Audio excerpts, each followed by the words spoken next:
يا الله يا رحمن يا رحيم يا نحمده ونصلي علی رسولہ الکریم اما بعد فاعوذ باللہ من الشیطان الرجیم بسم اللہ الرحمن الرحیم۔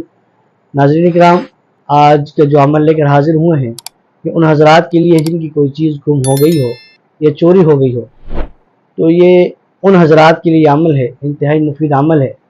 انشاءاللہ عز و جل اس عمل کے اہتمام سے یا تو وہی چیز بعینہ ہی وہی چیز آپ کی مل جائے گی، یا پھر اللہ رب العزت آپ کو اس کے بدلے اس کا نعم البدل عطا فرمائے۔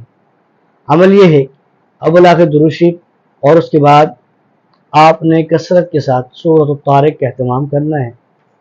انشاءاللہ عز و جل اللہ کے فضل و کرم سے جو آپ کی چیز چوری ہو گئی ہے، گم ہو گئی ہے، وہی چیز یا تو آپ کو واپس مل جائے گی یا آپ کو اللہ رب العزت اس کا نعم البدل عطا فرمائے گا۔ السلام علیکم ورحمۃ اللہ وبرکاتہ۔